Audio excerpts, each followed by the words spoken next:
What's going on, everybody? Today we have a very special video with a very special guest. In today's video, I wanted to talk about recovery in weightlifting, but also it could apply to CrossFit, powerlifting, or any other sport that you play. So today I wanted to bring on fellow Team USA weightlifter. He's competed in multiple national championships as well as international competitions. He has a YouTube channel that's fairly similar to mine, just he has a lot more subscribers. But his name is... What's up, guys? My name is Nate, and I also do Olympic weightlifting competitively, and I train out of Mesa, Arizona at Performance One Advanced Sports Training under Coach 𝙁𝙊𝙃𝙃. Today I'm super excited to be on Coby's channel. He's a stud and a great kid to look up to, so you guys are in some great hands. And today he's going to help us tackle this concept of recovery, but more importantly, how we implement recovery methods into our daily routines. So if y'all are excited about that, then let's get it rolling.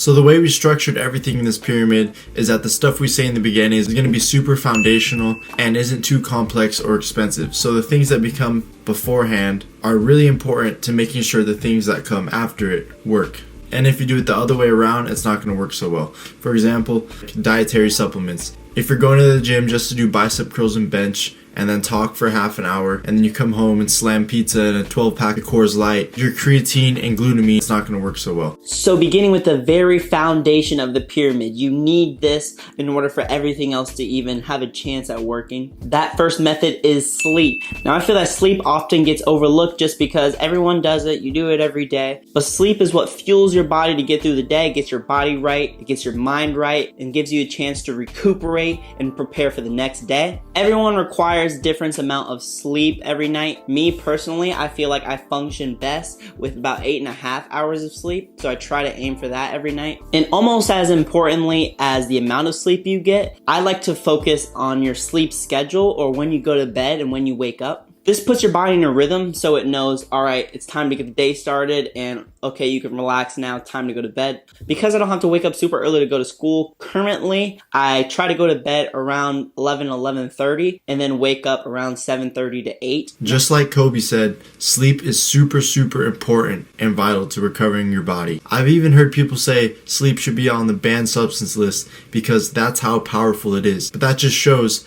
how few people actually utilize it. Too many people are having stimulants too late in the day, they're staring at their screens, and they're not getting quality sleep. You might be able to perform well and function well off 7 hours of sleep. Who knows what you could do if you slept 9 hours a day. Now, for the next step up in our pyramid, this is a pretty foundational method that you also do every day. It may seem complex or daunting at first, but this is just simply your diet. A lot of people try to make a complete revolution in their diet, and once it seems hard, they just quit on it. But if you just tweak little things in your diet, eventually the whole thing overall will get better. A big focus in my diet right now is protein. Protein is very important, especially in weightlifting, for recovering and rebuilding your muscles. Now this is completely dependent on your goals with your diet, but I believe a general rule of thumb for maintenance or maybe even bulking is to try to consume double your body weight in kilos per grams of protein. So if you weigh a solid 65 kilos, try to aim for 130 grams of protein per day. And then a more common tip is to just limit the trash in your diet. Try to slowly cut down on sodas, processed food, fried foods, all those foods that you know you shouldn't be eating anyway. Just like Coby said, I think he made a great point.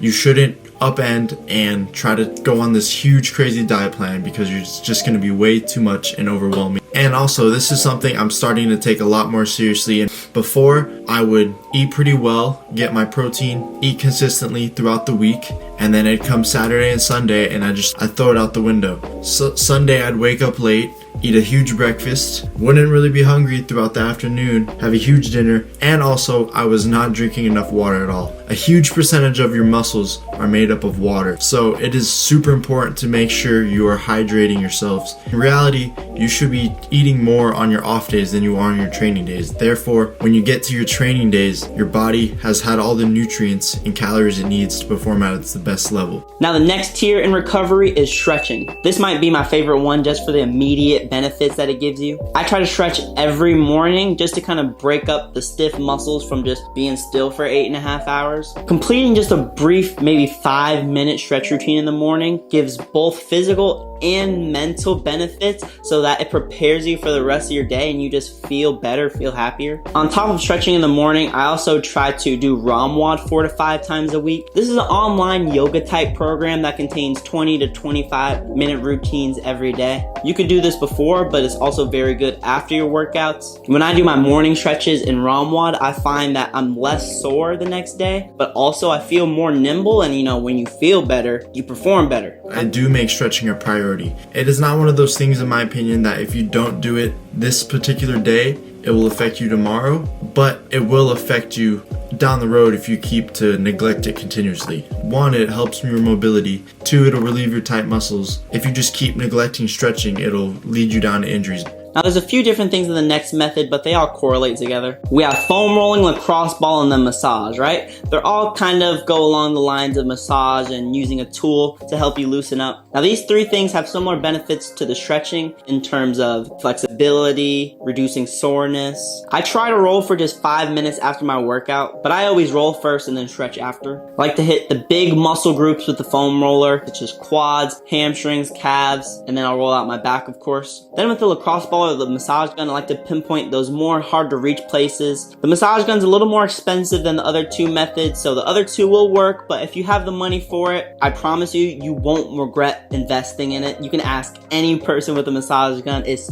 totally worth it. The way I look at it is if you have a knot in your muscles and you're just trying to stretch it, it's not going to really do anything. But say you massage it out, you foam roll it out so it becomes loosened, and then you can stretch. I feel like that in turn is a lot better. And I just really try to dig into the tight knots in the sensitive areas. Because your muscles are going to be tight and filled with lactic acid, you're going to need to kind of massage them out and get more blood flow to that area. Another stretching tool I love is this. So right, you stick it right where your belly button is and you kind of rock back and forth. I would not buy this when it's not on sale because it's kind of a rip-off, but my psoases and hip flexors have been a thing that have been super tight over the years and I had no way of loosening them, but this helps out tremendously. Now for the very tippy top of the pyramid, we have heat and then cryo baths. I don't take as much ice baths, so I'll leave that one for Nate, but in terms of heat, I like to take a nice hot bath after my workouts, sprinkling a little bit of that Epsom salt and maybe some essential oils in there. If I can't, or for some reason I want to switch it up, you could also do sauna, which has a lot of the same benefits, but either way I like to do either bath or sauna 2 to 3 times a week. Hot baths are a little more convenient just because all you need to do is flip the switch to hot and that's all. Ice baths